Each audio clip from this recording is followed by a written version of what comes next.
बिस्मिल्लाहिर्रहमानिर्रहीम। शुरू करता हूँ अल्लाह के पाक नाम से जो बड़ा मेहरबान नहायत रहम वाला है। दोस्तों, बहनों, भाइयों, बुजुर्गों, अस्सलाम वालेकुम। सुल्तान सलाहुद्दीन अय्यूबी की सिलसिलावार किस्त में 24 नंबर किस्त है। इसमें हम बयान करेंगे गलीज जाल जो कि शरिया के खिलाफ था, उसकी सज़ा, और सलाहुद्दीन अय्यूबी का सलीबी झंडा ज़मीन बोझ करना, इसके ऊपर हम बयान करेंगे। तो दोस्तों, कल हम बयान कर रहे थे सुल्तान आदल से दरख्वास्त करूंगा कि मेरे ख़ानदान को इस फितने से निजात दिलाई जाए। ये सुल्तान सलाहुद्दीन अय्यूबी के वालिद ग्रामी के आखिरी अल्फाज थे जो कल हम बयान कर रहे थे। नजमुद्दीन अय्यूब के इस फैसले पर यूसुफ सलाहुद्दीन बेकरार सा हो गया। बाबा मोहतरम, इससे पहले कि आप सुल्तान आदल से शारिया की शहर बदरी के लिए दरख्वास्त करें, मैं आपसे अल्तजा करता हूँ कि इस मजलूम लड़की पर अल्लाह की ज़मीन तंग ना करे। काजी साहब की दरसगाह में इस गोशा अफियत हासिल है। अगर शारिया वहाँ से निकाल दी गई तो फिर इससे कहाँ पनाह मिलेगी। वो मासूम और गैरतमंद लड़की है। अमीर इब्ने मरकूम से इस पर जालम उठाए थे, फिर आपने नतीजा देखा। वो कोट ज़दा अमीर बस्ती से बैर पड़ा हुआ है और लोग इस पर तस खाकर भीख की रोटी के चंद टुकड़े डाल जाते हैं। ये सब एक बेसहारा लड़की की दिल आज़ारी का नतीजा है। बराए करम इसे इसके हाल पर छोड़ दे। यूसुफ सलाहुद्दीन अय्यूबी के लहजे में दर्द शामिल था। असदुद्दीन शेरको ने तारीफी नजरों से भतीजे की तरफ देखा और फिर अपने बड़े भाई नजमुद्दीन अय्यूब से मुखातब हुआ। बरादर माज़म, मेरी भी यही गुजारिश है कि आप अपने लायक तरीन बेटे के किरदार पर एतबार करें और इसे मजलूम लड़की को इसके अंदाज से जीने दें। अगर आपने शारिया के सिलसिले में सुल्तान आदल पर किसी किस्म का दबाव डाला तो मैं इसकी भरपूर मज़ाहमत करूंगा। ये कहते कहते असदुद्दीन शेरको के लहजे में किसी कदर सख्ती आ गई थी, जैसे वो अपने बड़े भाई को तंबी कर रहा। छोटे भाई की बात सुनकर नजमुद्दीन अय्यूब कुछ घबराह आ गया और अच्छी तरह जानता था कि असदुद्दीन शेरको को सुल्तान नूरुद्दीन जंगी के हजूर में सबसे ज्यादा कुर्ब हासिल है। मजबूरन नजमुद्दीन अय्यूब को नरम होना पड़ा। ताम इसने असदुद्दीन शेरको से एक नया सवाल कर डाला, फिर तुम्हारी नज़र में इस मसले का क्या हाल है? मेरे नज़दीक ये कोई मसला ही नहीं कि जिसका कोई हल तलाश किया जाए। असदुद्दीन शेरको ने बेनियाज आना मुस्कुराते हुए कहा, बिल फर्ज ये कोई मसला है तो इसका वही हल है जो यूसुफ ने पेश किया है। असदुद्दीन शेरको को मुदाखलत ने सूरत हाल को यकसर बदल कर रख दिया था। फिर ये तवील गुफ्तगू इस नतीजे पर ख़त्म हो कि नजमुद्दीन अय्यूब ने यूसुफ सलाहुद्दीन को ये कसम खाने पर मजबूर कर दिया कि वो किसी भी हाल में इस तुर्की कनीज शारिया से शादी नहीं करेगा। अमीर जंजार की शिकायत पर सुल्तान नूरुद्दीन जंगी ने काजी इब्ने अरसून को तन्हाई में तलब करके तमाम सूरत बयान कर दी। काजी साहब ने नहायत सुकून और इत्मीनान से सुल्तान आदल को गुफ्तगू सुनी और फिर इन तालिब इल्मों महल अहले मोहल्ला को खलवत में तलब करने की दरख्वास्त की, जिसके बकौल काजी को इसमें बदनाम किया जा रहा था और इस अमल से मदरसे का तकद्दस पार हो रहा था और अदालत आलिया का वक़ार। फिर जब वो गवाह सुल्तान नूरुद्दीन जंगी के हजूर में पेश हुए तो जलाल सुल्तानी से इनके जिस्म कांपने लगे और ज़बानें लड़खड़ाने लगी। फिर इन सब ने सुल्तान आदल के सामने ज़मीन पर अपने सर रख दिए और रो रो कर कहने लगे कि इन्हें अमीर जंजार ने दिनार और दिरहम का लालच देकर झूठी गवाही पर उकसाया था। इसके बाद काजी इब्ने अरसून ने सुल्तान आदल पर यह राज भी फाश कर दिया कि पहले अमीर जंजार शारिया को कनीज बनाना चाहता था, फिर वो शादी करने पर आमादा हो गया और जब शारिया ने शादी से इनकार कर दिया तो इस मजूम हरकत पर उतर आया कि मैं खौफजदा होकर इस बेसहारा लड़की को अपने मदरसे से निकाल दूंगा। इस तरह अमीर जंजार को अबुल हसी का मंसूबा तकमील तक पहुंच जाएगा। इस इंकशाफ पर सुल्तान नूरुद्दीन जंगी का गुस्सा नाकाबिले बयान था। इन जैसे कुव्वत बर्दाश्त रखने वाले तारीख इंसान में बहुत कम पैदा होते हैं, मगर अपने एक मोहतमद अमीर की इस नाशाइस्ता हरकत की तफसीलात सुनकर इनके जज्बात बेकाबू हो गए और चेहरे से ऐसा कहर झलकने लगा जिसको अभी अमीर जंजार के कत्ल का फरमान जारी कर देंगे। फिर दूसरे दिन सुल्तान आदल ने अपना दरबार आस्था किया, जिसमें तमाम उमरा और सलानों को सख्ती के साथ जमा होने का हुक्म दिया गया था। किसी को कुछ खबर नहीं थी कि ऐसा क्यों किया गया है। आमतौर पर हाज़रीन दरबार का ख्याल था कि सुल्तान आदल को कोई खास जंगी मुहिम दरपेश है, इसलिए हंगामी इजलास तलब किया गया।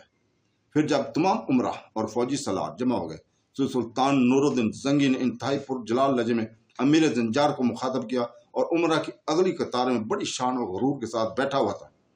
जंजार, मेरे करीब आओ और तख्त के नीचे खड़े हो जाओ। सुल्तान नूरुद्दीन जंगी का लहजा नहायत ताकीर अमेज था। सुल्तान आदल की पुर हैबत आवाज सुनकर दरबार में सन्नाटा छा गया और अमीर जंजार के चेहरे से वहशत टपकने लगी। फिर वो लड़खड़ाते कदमों से उठा और तख्त के करीब जाकर खड़ा हो गया। हाज़रीन दरबार के सामने अपना शिजरा निसब बयान करो। सुल्तान नूरुद्दीन जंगी दोबारा गजबनाक लहजे में आप अमीर जंजार से मुखातब हुए। बुलंद आवाज में अहले दरबार को बता कि तुम्हारे बाप दादा कौन थे। सुल्तान आदल का हुक्म सुनकर कुछ देर के लिए अमीर जंजार को सख्ता हो गया। वो सुल्तान नूरुद्दीन जंगी के इशारे को समझ गया था। फौरन ही हाथ जोड़कर गड़गड़ाने लगा, सुल्तान आदल, मैं आपके कर्म का तलबगार हूँ। मुझे इस तरह सरे बाजार, सरे दरबार जलील और रसवार ना किया जाए। तुझे जिस बात का हुक्म दिया जा रहा है इस पर बला तखीर तकमील करो। सुल्तान नूरुद्दीन जंगी का लहजा मजीद गजबनाक हो गया। अहले दरबार के सामने बयान करके तेरे बुजुर्गों का तल्लुक किस मोहतरम और किस खानदान और किस मुअज़्ज़ज़ कबीले से था। रहम की दरख्वास्त मुस्तरद कर दी गई थी। मजबूरन अमीर जंजार हाज़रीन दरबार के सामने मुड़ा और तमाम उमरा और फौजी सलारों और शोबा जासूसी के आला अफसरों के मुखातब करके कहने लगा, हाज़रीन दरबार, जान लें कि मेरा तल्लुक एक कम तरीन खानदान से है जिसका तमाम अफराद सूत काट कर अपनी गुजर औकात किया करते थे और इनका मुआशरती हैसियत ये थी कि बड़े कबाइल के लोग इंतहाई हकारत के साथ मेरे बाप दादा को जुलाहा कहकर पुकारते थे। अमीर जंजार का इतराफ सुनकर तमाम हाज़रीन ने अपनी अपनी जगह सहम से गए। किसी की समझ नहीं आ रहा था कि सुल्तान आदल ने अमीर जंजार को अपना माजी बयान करने पर क्यों मजबूर किया था। बस 4 अफराद यानी काजी इब्ने अरसूम, नजमुद्दीन अयूब, असदुद्दीन शेरको और यूसुफ सलाहुद्दीन अयूबी ही इस राज से बाखबर थे कि अमीर जंजार के साथ ये सलूक क्यों हो रहा है। जब अमीर जंजार अपना शिजा निसब बयान कर चुका तो सुल्तान नूरुद्दीन जंगी इससे मुखातब हुए, इस्लाम ने तुझे इज्जत और सरबुलंदी बख्शी, फिर तूने बदतरीन नाशुक्री गुजारी का मुजाहरा किया और इस्लामी कानून ही का मजाक उड़ाने लगा। जोश गजब में सुल्तान आदल का चेहरा सुर्ख हो गया था और उनकी पुरहैबत आवाज से पूरा दरबार गूंज रहा था और इसने तुझे शोबा जासूसी का आला अफसर नामजद करके इस्लामी सुल्तनत के राजों का अमीन बनाया और तूने कैसी बदतरीन ख़यानत की कि एक मजबूर लड़की को अपने हौस का निशाना बनाने के लिए साजिश का इतना बड़ा गहरा जाल बना कि काजी इब्ने अरसूम जैसी शख्सियत भी इसके लपेट में आ गई। अल्लाह मेरी इस कोताही को माफ़ फरमाए कि मैं तुझ जैसे बेअतबार शख्स को अहम तरीन मनसब पर फैज किया। इसके बाद सुल्तान नूरुद्दीन जंगी ने अमीर जंजार के लिए बड़ी इबरतनाक सजा मुकर्रर की और इसका मुंह काला करके शहर की तरफ न घुमाया। अब नजमुद्दीन अयूब को भी यकीन आ गया था कि वे तुर्की कनीज कोई मामूली लड़की नहीं है। इसके दिल आज़ादी करने वाला कोई सरदार सजा से महफूज नहीं रहा। फिर अमीर जंजार को इसके ओहदे से मबजूल कर कैद खाने में डाल दिया गया। अंतकिया का ईसाई हाकम रहमन अपने भतीजी मलका अली से बहुत सा सोना लेकर वापस आ चुका था और बड़ी राजदारी के साथ एक मजबूत फौज तैयार कर रहा था। फिर वो 5000 मुंतखब सवार लेकर हलब की तरफ बढ़ा। फिर जैसे ही सुल्तान नूरुद्दीन जंगी के जासूसों ने खबर दी कि सुल्तान 3000 सवारों के साथ हलब से निकले और अलग के मुकाम पर खैमाजान हो गए। रहमन का लश्कर यहाँ पहले ही पहुंच चुका था। 21 सफर 544 हिजरी को दोनों लश्करों के दरमियान जंग छिड़ी। रहमन को अपने असले और सिपाहियों की कसरत पर नाज था। सुल्तान नूरुद्दीन जंगी ने अपनी पुरानी जंगे हिकमत अमली के तहत लश्कर को 2 हिस्सों में तकसीम कर दिया। एक की निगरानी वो खुद कर रहा था, दूसरे की क़यादत असदुद्दीन शेर को कर रहा था और जिसका नायब था सुल्तान सलाहुद्दीन अयूबी कि वो हर जंग में यूसुफ सलाहुद्दीन अयूबी को अपने साथ रखता था। गुज़श्ता मैरकों की तरह इस बार भी عیسائی سپاہی سلیب کی خاطر جان دینے کی قسمیں کھا کر مسلمانوں پر حملہ ہوئے تھے۔ اسد الدین شیرکو نے یوسف صلاح الدین کو مخاطب کرتے ہوئے کہا، اس جنگ میں تمہارا ایک ہی ہدف ہے۔ شیرکو نے اپنی تلوار سے عیسائی فوج کے علم برداری کی طرف اشارہ کیا، اس صلیبی جھنڈے کو زمین بوس کر دو۔ ابھی اسد الدین شیرکو کے الفاظ کی گونج باقی تھی کہ یوسف صلاح الدین ایوبی اپنے 10 سپاہیوں کے ساتھ عیسائی فوج کی علم بردار کی طرف جھپٹا۔ ایک طرف سے سلطان عادل صلیبیوں کے لشکر پر دباؤ ڈال رہے تھے اور دوسری طرف اسد الدین شیرکو بڑھ چڑھ کر حملے کر رہے تھے، مگر عیسائی لشکر کسی پہاڑی چٹان کی طرح اپنی جگہ جمع ہوا تھا۔ یکایک صلیبیوں کی صفوں میں ایک شور سا اٹھا، پھر اہل ایمان نے عیسائیوں کو جھنڈے کو گرتے ہوئے دیکھا۔ یوسف صلاح الدین ایوبی نے صلیبی علم بردار کا بایاں ہاتھ کاٹ دیا تھا، اس سے پہلے کہ وہ سنبھلنے کی کوشش کرتا یوسف کی شمشیر کا دوسرا وار اس کی گردن سے کمر تک اتر گیا تھا۔ حاکم انتقائیہ ریمنڈ، جو قریبی مسلمانوں سے نمبر ازا ہو رہا تھا، اس نے بڑی حسرت اور دکھ کے ساتھ صلیبی جھنڈے کو گرتے ہوئے دیکھا۔ اچانک اسد الدین شیرکو کی نظر ریمنڈ پر پڑی، وہ عقاب کی طرح عیسائی حاکم پر جھپٹا اور ریمنڈ کے گرد جمع ہو کر لڑنے والے محافظ سپاہیوں کو کاٹتا ہوا حاکم انتقیہ تک پہنچ گیا۔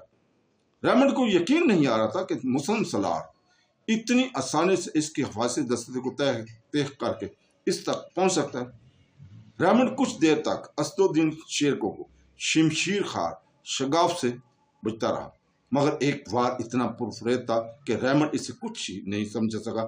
حاکم انتقیہ نے اپنی ڈھال بائیں طرف کی، لیکن شیرکو نے برق رفتاری سے تیزی سے پینترا بدل کر دائیں طرف سے وار کیا اور دوسرے لمحے ریمنڈ کی گردن کٹ کر زمین پر گری۔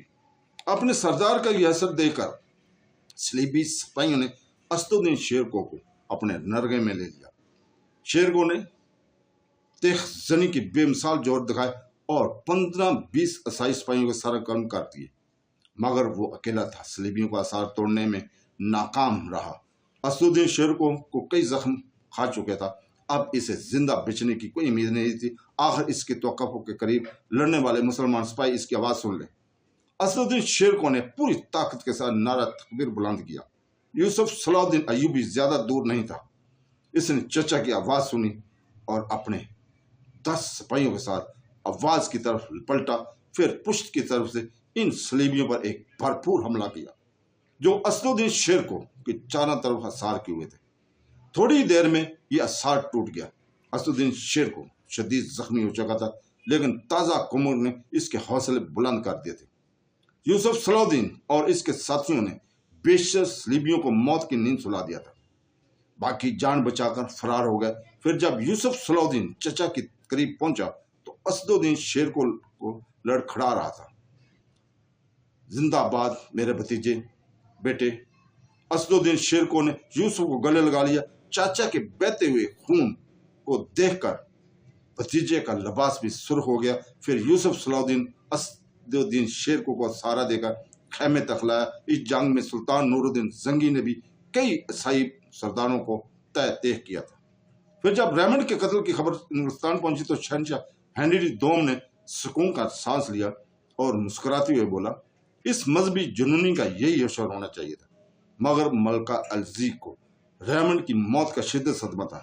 اس نے ایک ہفتے تک سیاہ لباس پہن کو اس کا سوگ منایا، رقص اور موسیقی سے بھی دور رہی اور شراب کو بھی ہاتھ نہیں لگایا۔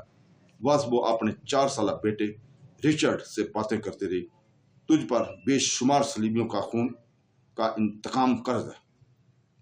معصوم رچرڈ کے دل میں مسلمانوں کے خلاف نفرت کی جڑیں روز بروز گہری ہوتی جا رہی تھی۔ تو دوستو، بہنوں، بھائیوں، بزرگوں، کل تک کے لیے اجازت۔ اللہ حافظ۔